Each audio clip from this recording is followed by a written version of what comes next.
Hey guys, Chris from Tuition here, and in this video, I'm going to show you the solution for question 2 from the Jan 2019 POA Paper 2. If you want to see the playlist with the solutions to the other questions on this paper, I'm going to put a card up there and a link in the description below. So be sure to check that playlist out. Okay, so let's get into the question.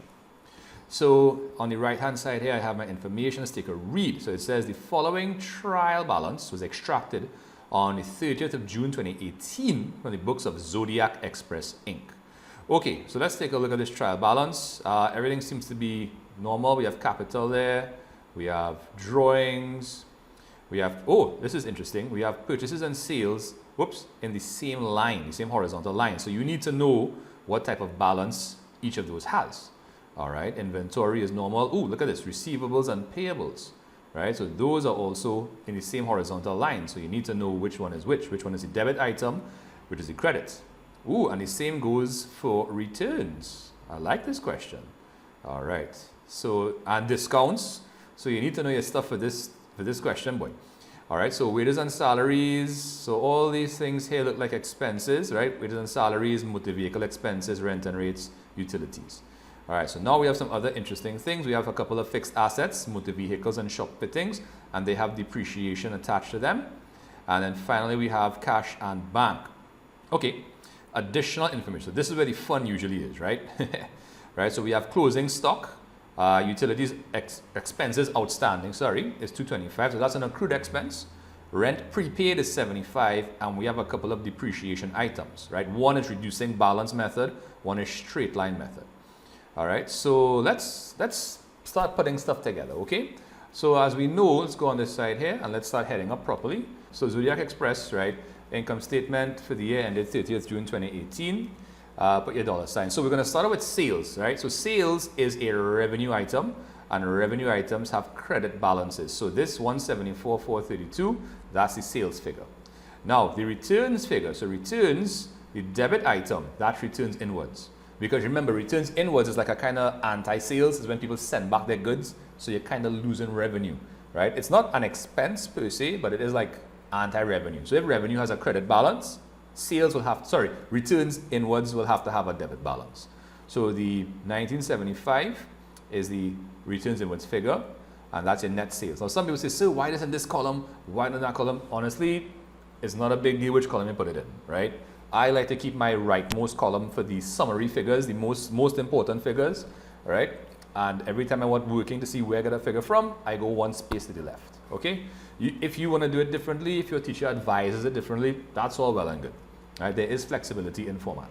Okay, inventory. So we need opening stock. That's inventory at 1st July 2017, 99.27. Now we need purchases, right? So if sales was the credit item, because sales is revenue, purchases is the debit item because purchases is an expense, right? So why is that there? Because I have returns. So the debit item for returns, the debit balance in that line was returns in. So the credit item, right, will be returns out, 1437. Right, now why is it a credit item? Because remember, the returns outwards item is when we send back goods to the people from whom we bought them. And if we do that, we no longer have to pay for them. So we're kind of reducing our expense. So returns outwards is not a revenue. It's not the opposite of an expense per se, but it is like a kind of anti-expense. So if expenses have debit balances, returns outwards will have to have a credit balance. So we're going to subtract there. 99,803 is the net purchases. Again, some people have an issue with where I and how I use my brackets.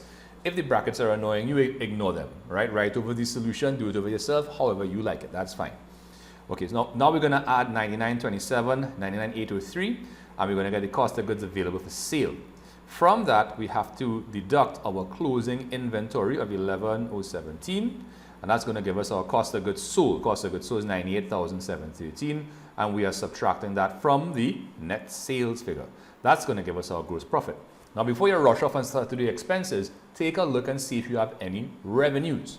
Discount received, rent received, interest received, anything like that. And a big hint, check your credit column, right? So this item here, that's your capital.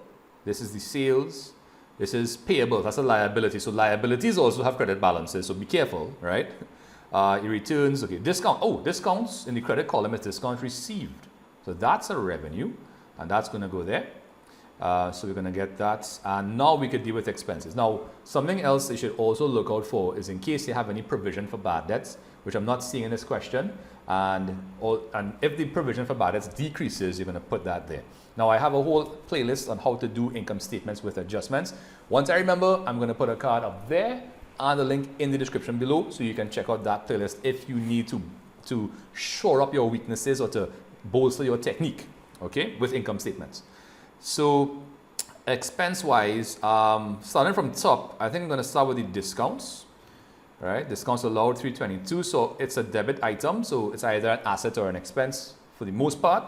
The other popular debit item is drawings, but drawings is not an expense. All right, so discounts allowed. Now wages and salaries, all right, that goes there, 31, and we have motor vehicle expenses, rent and rates. Now rent had a prepaid item, and prepayments have to be subtracted because they are payments in advance for another period, so they do not apply to the current period's profit calculation.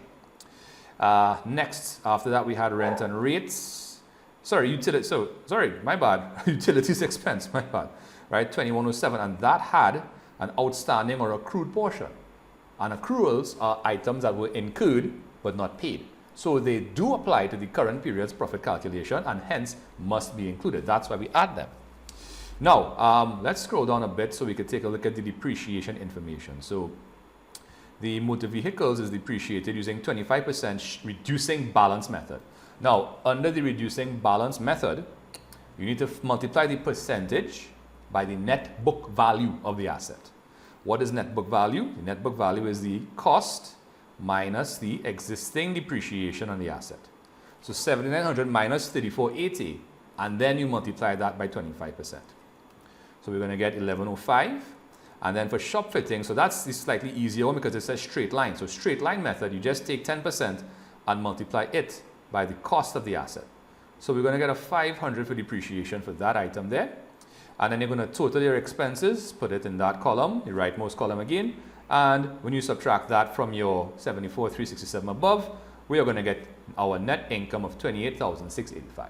All right. Again, if you have any questions, please feel free to leave them in the comment section below. But you might want to check out that playlist. And I also have a playlist where I do a set of past paper questions, right, prior to, I think, 2019. Okay, so let's scroll down on this side now and see what else they were asking us to do. Oh, we just have 2 more things to do. Okay, cool. All right. So let's scroll here. Okay, so current assets. So it says list the names of the 5 current assets of Zodiac Express Inc. Okay, well, we have to go back up. Let's go back up. Sorry. Cool. So current assets. So stock, debtors, bank, and cash are the usual ones. Stock, debtors, bank, and cash. Receivables instead of debtors. And any prepayments, prepaid expenses, or accrued revenue. You could have short-term investments. Right, so we do have, hold on, let me scroll up down a little bit again. Right, so we do have closing stock. We have receivables. We have cash and bank figures, and we also have a prepaid expense. All right, there are no other current assets in this question. All right, so inventory, you could use the same way that they use in their question: inventory, receivables, right, prepaid rent, prepaid expense, cash, and bank. And because it's not an actual balance sheet, you don't have to have these in any order. If it was in a balance sheet, they would either be in order of liquidity or in reverse order of liquidity, in order of permanence. All right. And let's scroll down a little bit more. And here, all right, they want the calculation of capital at the end of June. Now, to calculate capital, we know it's assets minus liabilities.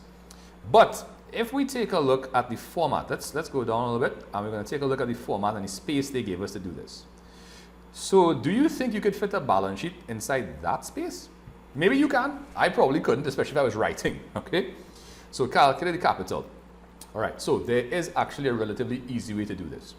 I want you to think about it like if you had money in your wallet. So your capital is the money in your wallet, right? So let's take a look.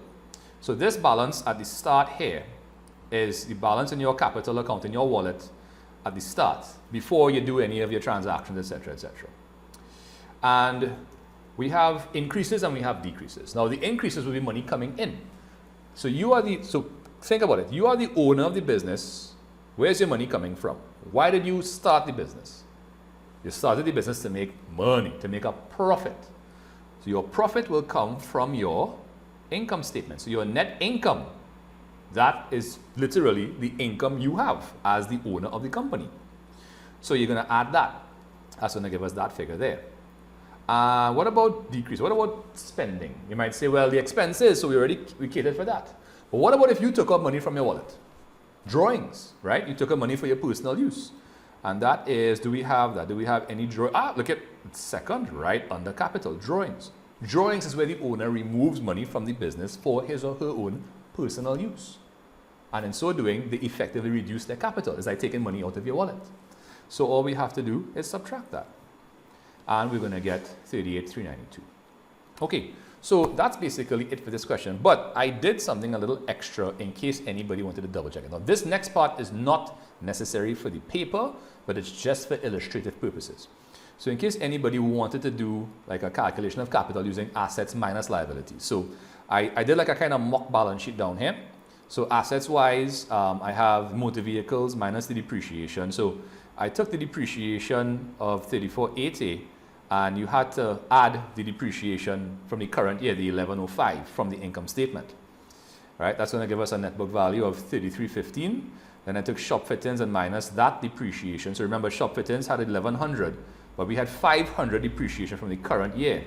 So that's going to give us 3400. Now let's those same current assets from above, right? The closing stock, the receivables, the prepaid rent, bank, and the cash. So we have total assets of 43,711. And we just have a couple of liabilities. We have the payables, all right? And what else was there? Was there anything else? Accrued expenses. Oh, right. Accrued expenses, 225. Okay, so you see how you have to pay attention to what you're doing?